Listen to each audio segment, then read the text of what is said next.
नमस्कार दोस्तों, मैं भूषण रघुनाथ। स्वागत है आपका news info and knowledge spot के एक नए एपिसोड में। हाथ में हथियार लिए सरकारी संस्थाओं के खिलाफ खड़े दहशतवादी गुटों को रोकने में अपयश क्यों आ रहा है?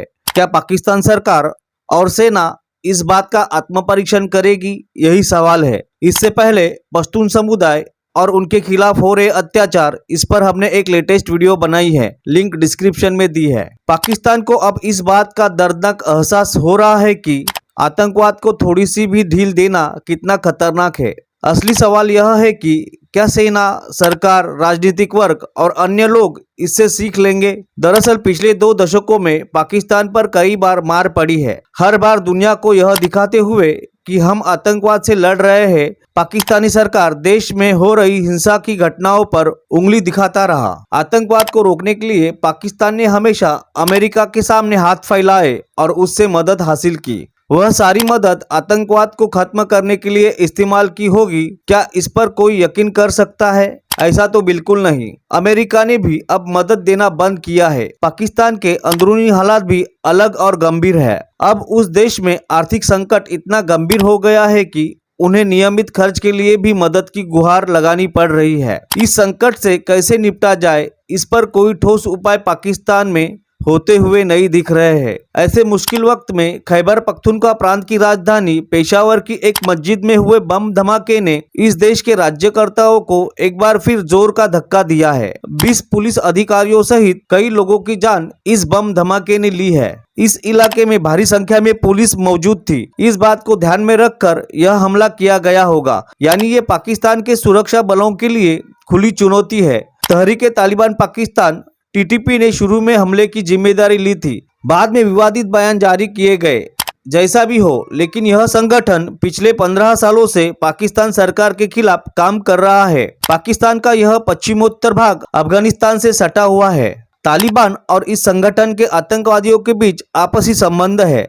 आतंकवाद के खिलाफ युद्ध के हिस्से के रूप में अमेरिका ने जैसे ही अपनी सेना अफगानिस्तान की धरती पर उतारी, वैसे ही अलग अलग समूह अफगानिस्तान में अमेरिकी सैनिकों के खिलाफ लड़ रहे थे। उनका समर्थन करने के लिए पाकिस्तान के आतंकवादी समूह भी एकत्र हुए। उन्होंने तहरीक-ए-तालिबान पाकिस्तान नामक एक आतंकवादी संगठन बनाई। पाकिस्तान का अमेरिका की तरफ झुकाव देखकर उसे सबक सिखाने की मंशा से अब तक इस संगठन ने कई हमले किए हैं। पाकिस्तान ने इस संकट से कैसे निपटा? क्या पाकिस्तान ने शुरू से ही आतंकवाद के प्रति जीरो टॉलरेंस का स्पष्ट रुख अपनाया? अगर इसे ऐसे ही लिया जाता तो आज की तस्वीर कुछ और दिखती। पाकिस्तान ने आतंकवाद और आतंकवादियों की स्पष्ट अस्वीकृति और निषेध की भूमिका को नहीं अपनाया है। यानी जो कुछ भी उल्टा सीधा काम कर रहे थे, उल्टा ही समझते हैं। अच्छा काम तो ये मरने के बाद ही होता है। भारत के खिलाफ काम कर रहे आतंकवादियों को न केवल मंजूरी दी गई, बल्कि हर तरह से उन्हें पोसा गया।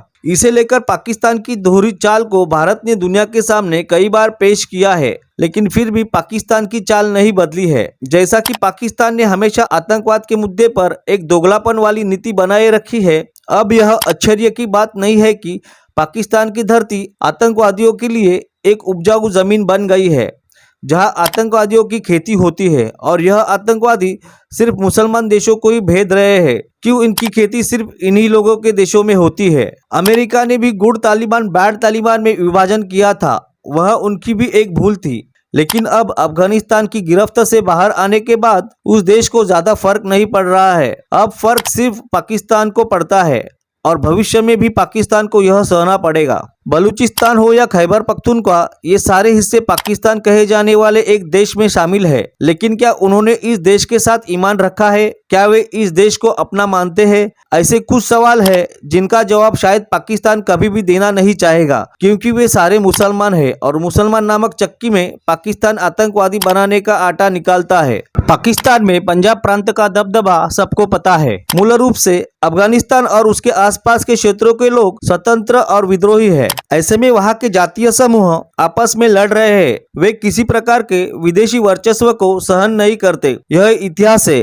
सोवियत संघ और अमेरिका ने कैसे हाथ जला लिए हैं यह हाल का इतिहास है। उसमें भी पाकिस्तान कभी अमेरिका तो कभी चीन के हाथों से पानी पी रहा है। इसलिए यह संघर्ष आसानी से खत्म नहीं होने वाला है। हाथों में हथियार लेकर राज्य संस्था के खिलाफ खड़े इन समूहों से बातचीत करना, युद्ध विराम समझौते करना, ये सभी चीजें उन्हें एक तरह से वैधता प्रदान करती है। इसलिए वे इतने मजबूत हो गए हैं। उन्होंने हमेशा सीज फायर का उल्लंघन किया है। अफगानिस्तान में तालिबान के आने पर तालियां बजाने वाले इमरान खान वर्तमान शासकों, आईएसआई और सेना को कम से कम अब यह पता होना चाहिए कि आतंकवाद को एक हथियार के रूप में इस्तेमाल करना कितना खतरनाक है। यह उन्हें समझना चाहिए और हम केवल यह उम्मीद कर सकते हैं।